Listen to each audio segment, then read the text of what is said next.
Well, in the United States today, in 1987, race still influences people's behavior.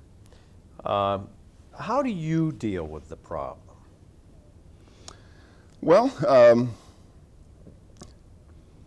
I'm not quite sure whether I have a program for dealing with the problem, but I know that while race has been an important detriment to blacks in general historically, I doubt whether it is an important or as important detriment today.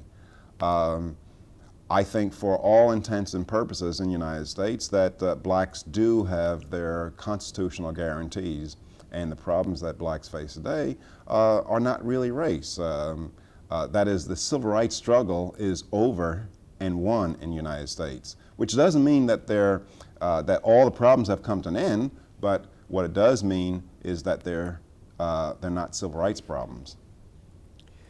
Civil rights in the sense of status within the law and within society.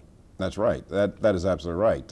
And I'm not denying the existence of discrimination, but what I hold and what my colleague Tom Sowell holds is that discrimination just cannot explain all of what we see. It has nowhere the explanatory power that it used to have. What was personally your most upsetting confrontation with racism? Well, I guess it was while I was in the Army. I was drafted and I was sent first to Fort Jackson, South Carolina, and to Fort Stewart, Georgia, and I had considerable difficulties adjusting to the Southern way of life, and I had many fights on base. Maybe many is too strong a word. Maybe about 4 or 5. I had many confrontations with lawyers. I had a special courts martial, which I won, by the way. And eventually, the conflict led to my being sent to Korea as a way of getting rid of me. Now, a lot of those confrontations that I encountered were, you can call them self-inflicted.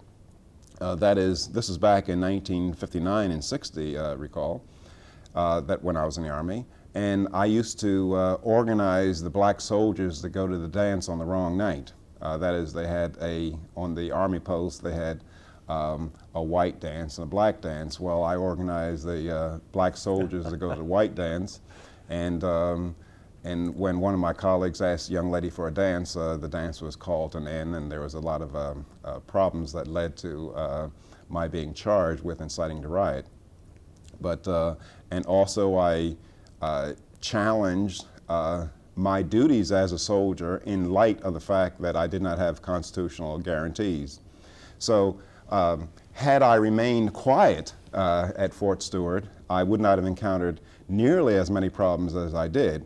But I decided to rock the boat. Now, looking back on the situation where I got a lot of threats, fellows telling me not to come off the post or telling me that the Ku Klux Klan would be waiting for me.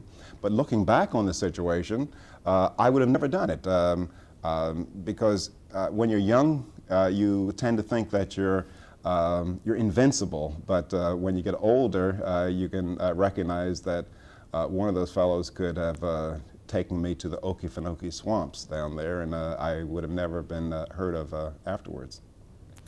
Well, we're pleased that you survived that experience.